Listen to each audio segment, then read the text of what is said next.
pair of straw sandals lasted about 2 days on the road, not 2 weeks, 2 days. A traveler on the highway between Edo and Kyoto left home with 3 or 4 spare pairs tied at his waist and knew roughly which stretch of road each pair would die on. The sandals were not cheap because they were badly made.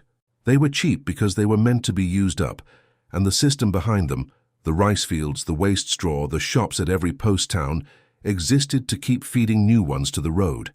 That is the part most people get wrong about survival in Japan. Almost none of it was one clever object. It was a system, tuned for a place trying to kill its people in 3 ways at once. Snow deep enough to bury a house to the 2nd floor. Ground that moved without warning. A sea that came inland and took whole villages off the map. Everything here grew out of those 3 pressures, and the technique that saved more lives than any object on this list was not an object at all. It failed anyway. We will get to that. Start with the straw because it looks like nothing. Rice leaves behind an enormous amount of dry stalk, and pre-modern Japan turned that waste into a whole material culture. Sandals, rope, sacks, floor matting, roofing, and a rain cape called a mino. The mino is the one worth stopping on. It looks like a shaggy cloak of loose grass. To a modern eye, the poorest thing a person could wear in a downpour.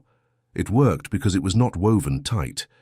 Each stem hung downward and passed water to the stem below it, so rain ran off the outer surface and never found a path inward. It was a roof worn on the back. Straw is also full of air, so the cape that shed rain held body heat too.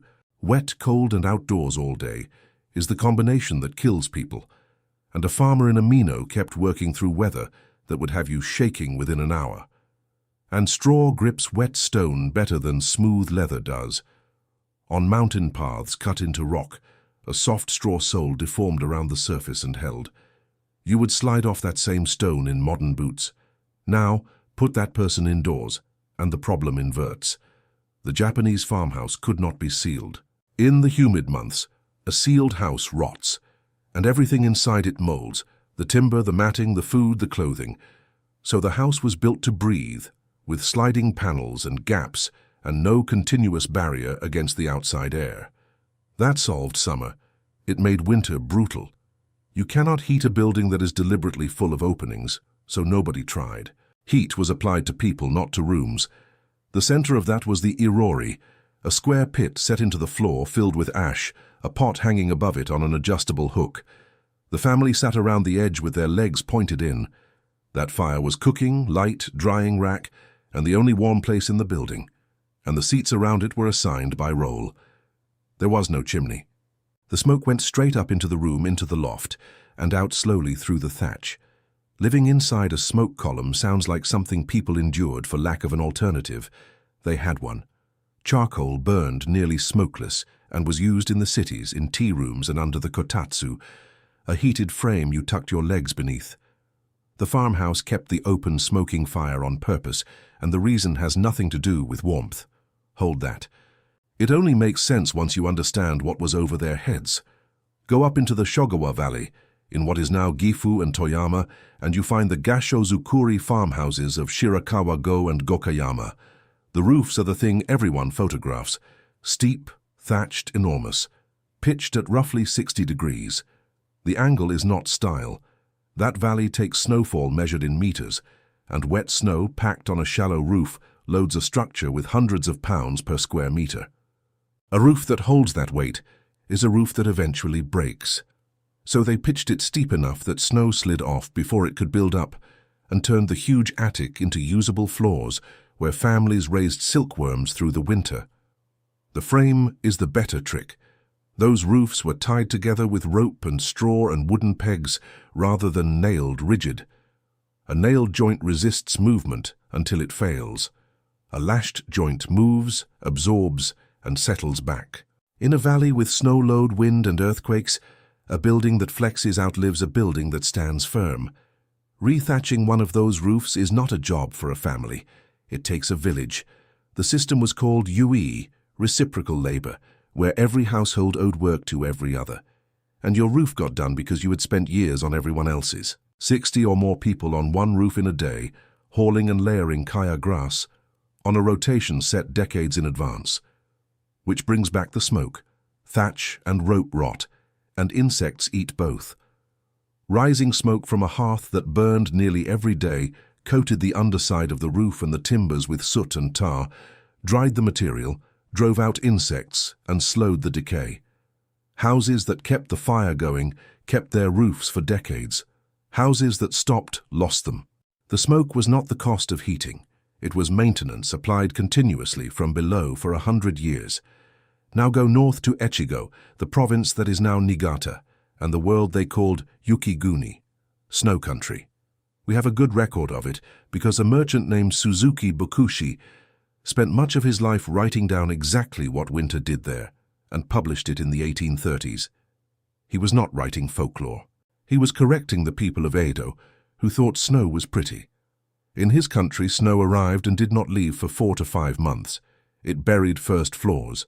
Villages dug passages between houses and lived below the surface for the season, going out through the second story. The main daily labor was not hunting or crafting. It was shoveling, clearing the roof, over and over, because if the load built past what the frame could carry, the house came down on the family inside it. People fell doing this work. People were buried by the mass they dislodged.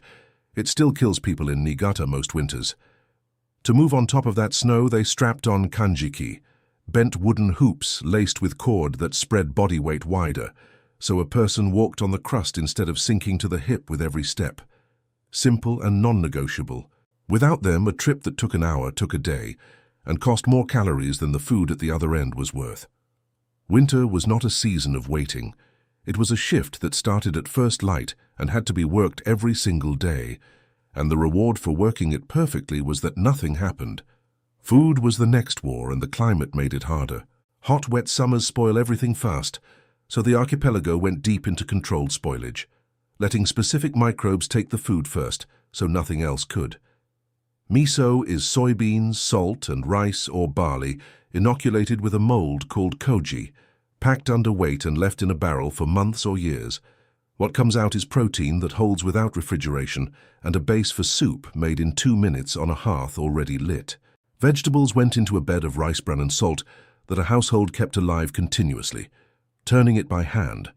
Some of those beds passed from mother to daughter for generations, fed daily, never thrown out. Then there is katsuobushi, the one that stops sounding like cooking. Bonito is filleted, simmered, then smoked over wood for weeks until the flesh has lost most of its water.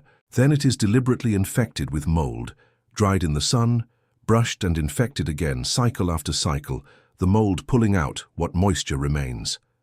The finished block is a piece of fish so hard it has to be shaved with a plane blade, keeps for years without cold, and carries an enormous concentration of savory flavor into a pot of water. Someone worked out, with no concept of what a microbe was, that the way to preserve fish was to cultivate a specific fungus on it, on purpose, in stages. And when the harvest failed, which it did repeatedly, and the famines killed on a scale people rarely picture, mountain villages fell back on food that is not food.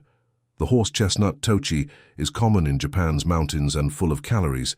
It is also loaded with bitter compounds that will make you violently ill. The nuts were dried, sometimes for months, then soaked, hulled and steeped for days in water, mixed with wood ash, which is alkaline. The water changed again and again until the bitterness was pulled out.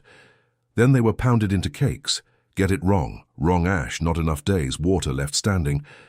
And you have spent a week of firewood producing something that will hurt your family. Whole villages held that as ordinary competence, and it was the difference between a bad year and a dead one. One more thing to carry forward. The most valuable object a hunter brought down from the winter mountains was not the meat and not the hide. It looked like nothing at all. Go south now to the coast of the Shima Peninsula in Mie and to the Ama. They are divers, working mostly without breathing equipment, documented in Japanese writing for well over 1,000 years. The poems collected in the Manyoshu already describe them. They are overwhelmingly women. They dove for abalone, turban shell, sea urchin and seaweed in cold water, holding their breath dozens of times an hour all day for a career that could run past 60 years of age. The technique that stands out is the breathing. Surfacing, an ama exhales in a long, high whistle called isobu.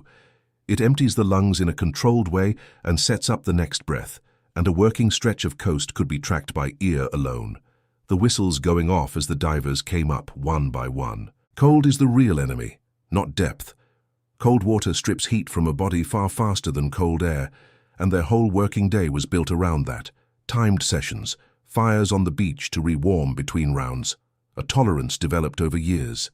Exactly how deep and how often they worked in earlier centuries is argued over. That they were doing it professionally, generation after generation, is not. Now back to the mountains of Tohoku in winter and the Matagi. They were hunting groups in Akita, Aomori, and Yamagata who went after bear and sero in the snow, working in teams with assigned roles, the ones who pushed the animal, the ones waiting on the line where it would come out. A job with a season, a hierarchy, and a leader whose word ended arguments. The part that surprises people is the language. On the mountain, Matagi used a separate vocabulary. Ordinary village words were left at a boundary line and replaced with mountain words, and using the wrong one was a serious matter. There were rules about what you could say, what you did before and after a kill, and what you owed the mountain for taking from it. Strip away the framing, and it is also an operating protocol. A private language kept a party coordinated and precise on a task where a mistake meant a mauling in deep snow, days from help. And the kill was divided, not by who fired. Shares went across the whole party by rule, and in many places to households with a claim regardless of who had been on the mountain. A hunting culture built around the most dangerous animal in the country made sure no individual's luck decided who ate, which ties off the loose end. The thing worth more than the meat was the bear's gallbladder, kuma no ai. Dried, it was medicine, traded far beyond the mountains, worth more by weight than anything else the group produced. A hunter came off the mountain with meat that fed a village and a small dried organ in his pack that paid for the whole season. Now cross to Hokkaido and understand that you have left one culture and entered another. The Ainu are not a variety of Japanese. They are a distinct people with their own language, beliefs, and technology, indigenous to Hokkaido, Sakhalin, and the Kurils, and they are still here, a living culture, with speakers, artists, and communities working today after a long period in which the Japanese state suppressed it. Their answer to the cold is unlike anything to the south. Clothing was made from the inner bark of the ohyo elm, stripped, soaked, separated into fine fibers, spun, and woven into a strong, breathable cloth called atash that sheds water and does not rot the way plant fiber does when it stays wet all winter. Salmon skin, tanned and worked soft, was sewn into boots, a waterproof layer from the animal that already fed the whole society. Their full material chain, from a river run to a finished sole, worked out for a place where wet feet in January is a fatal condition. For hunting, the Ainu used a plant-derived poison on arrow tips, prepared to a specific strength for large game. That it existed, and that it worked, is documented. How it was made is not something to hand out, which leaves the last two, and they are the ones the whole country was built around. The ground in Japan moves. Traditional carpentry answered with joints, interlocking wooden connections, cut to fit without glue or metal, letting a structure shift and return rather than snap. The famous example is the pagoda, with its central pillar, the Shinbashira, running up through the tower. Very few historic pagodas have ever come down in an earthquake. Why is still debated? How much the pillar works as a stabilizing mass, how much comes from loosely stacked stories sliding against each other. The mechanism is argued, the record is not. And the principle underneath is the same one in the roof lashings. These buildings survived by giving way in a controlled fashion, not by resisting. And then the sea. Along the Sanriku coast in the northeast, tsunami have come repeatedly, in living memory and long before it, not as a rare disaster, as a recurring one. And the answer was not a wall. It was writing. Hundreds of stone markers stand along that coastline, set by survivors of earlier waves. Some record what happened and how many died. Others do something harder. They mark a line on the slope and tell everyone who comes after to build above it. A stone at Anayoshi in Iwate tells the reader to keep houses higher than that point, and in 2011 the houses above it were still standing. There is a word that goes with those stones. Tendenko. When the ground shakes, you run uphill immediately, alone, without going back for anyone, because a family that waits together dies together. It is a hard thing to ask of a person. It was taught to children on that coast on purpose, because a wave arriving in minutes leaves room for nothing else. That is the most advanced piece of survival technology in the archipelago. Not the roof, not the blade, not the mold on the fish.